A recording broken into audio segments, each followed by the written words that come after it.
Selamat datang di masa depan Indonesia.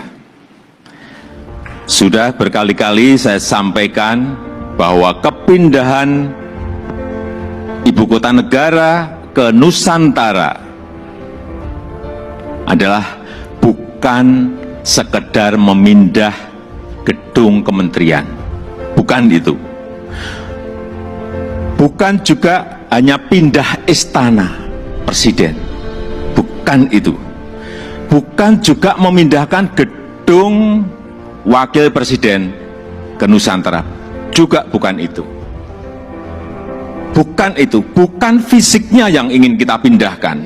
Tetapi yang ingin kita bangun adalah budaya kerja baru, mindset baru, dan IKN sebagai basis ekonomi baru.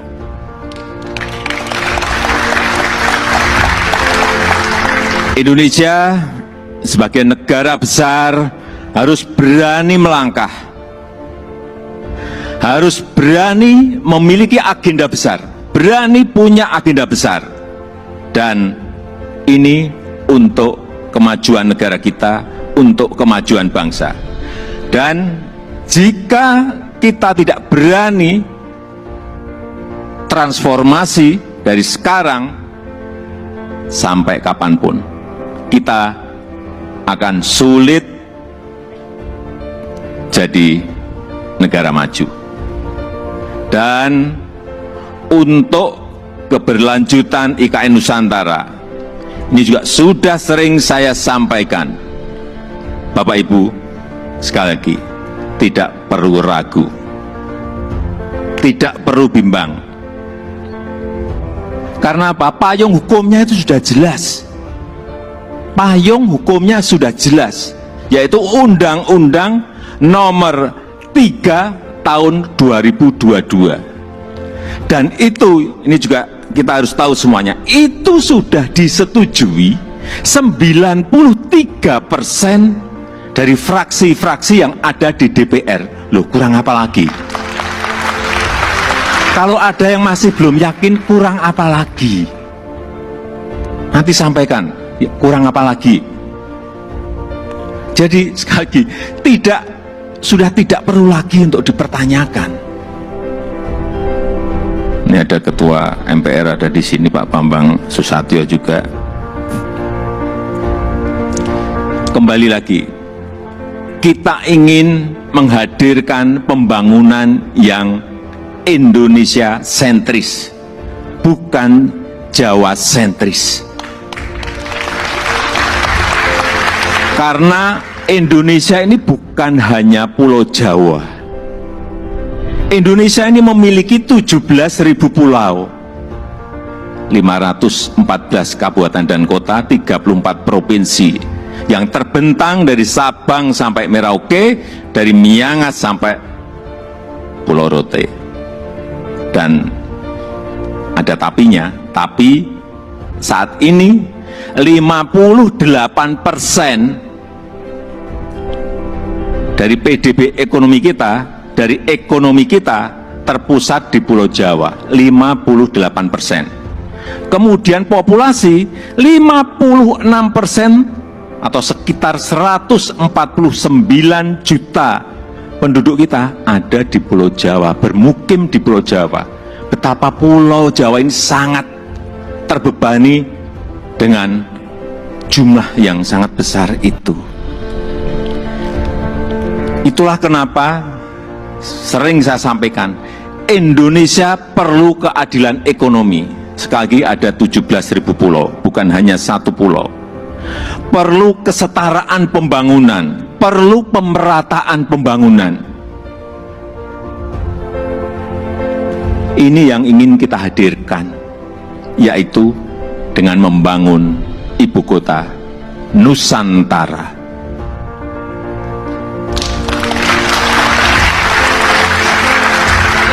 Nusantara adalah kota pintar masa depan yang berbasis hutan dan alam. Belum ada di dunia, belum ada. Tolong dicarikan, belum ada. Ini yang membedakan, ini yang nanti menjadi diferensiasi ibu kota kita dengan ibu kota negara-negara lain. 70% areanya nanti adalah area hijau. Lahan yang digunakan untuk membangun IKN ini awalnya adalah hutan produksi. Jangan ada yang keliru bahwa ini hutan alam, bukan. Hutan produksi. Monokultur, artinya di situ hanya ada satu jenis pohon. Dan saya tahu betul pohonnya itu apa. Pohon eukaliptus yang dipakai untuk pulp. Dan ditebang setiap tahun dengan pohon asli dan endemik dari Kalimantan, sehingga kita harapkan nanti menjadi hutan hujan tropis lagi, tropical rainforest lagi di Kalimantan. Untuk itu yang kita siapkan pertama kali di sana adalah pusat persemaian yang sudah mulai kita bangun di bulan Juni 2022. Luas lahan persemaian ada kurang lebih 16 hektar dengan embung 7 hektar. Kita harapkan selesai nanti di awal tahun 2022 yang kapasitas bibitnya setiap tahun bisa menghasilkan kira-kira 15 juta bibit per tahun. Ini yang akan kita pakai untuk menghijaukan Kalimantan. Supaya Bapak Ibu ingat, saya dari kehutanan.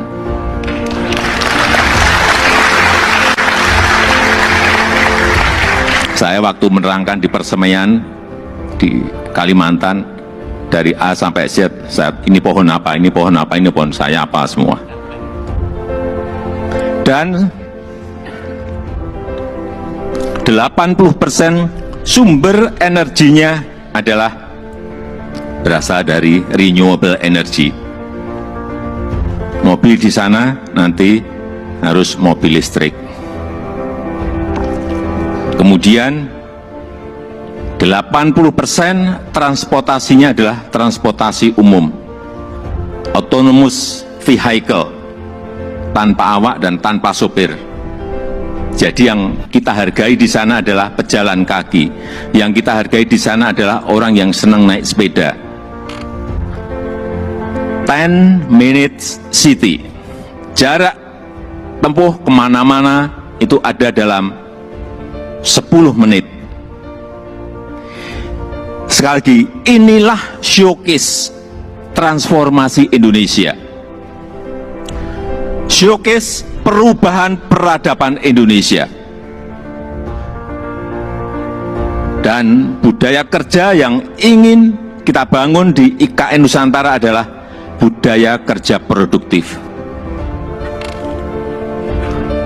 Itu harus didukung oleh tata kelola yang baik, didukung oleh manajemen yang baik, didukung oleh implementasi teknologi yang mumpuni. Smart living, smart city, layanan masyarakat lewat aplikasi, akte lahir, akte nikah lewat HP, paperless. Ini yang ingin kita bangun.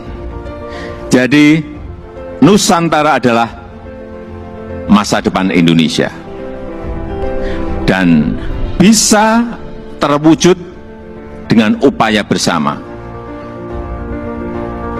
bukan hanya pemerintah yang bergerak, bukan hanya pemerintah, karena memang pemerintah hanya kurang lebih menyiapkan 20% dari budget yang ada.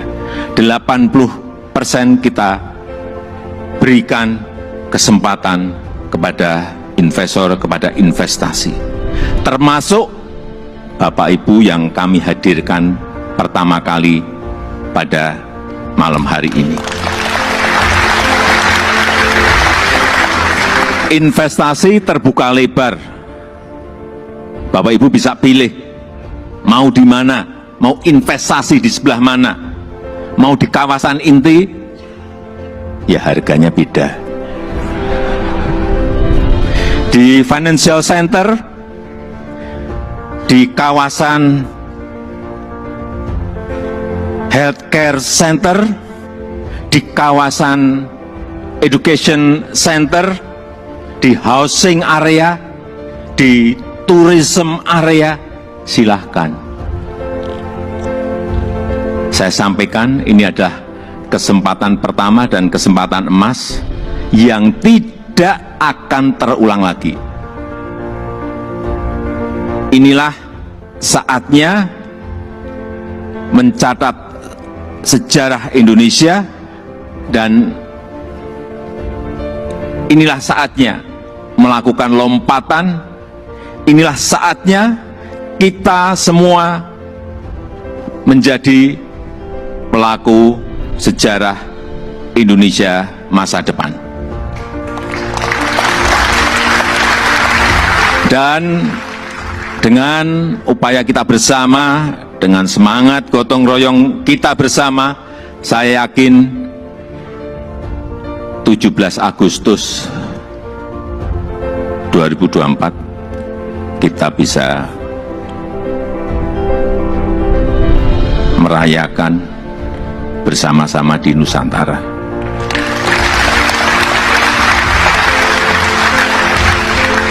Terima kasih. Wassalamualaikum warahmatullahi wabarakatuh.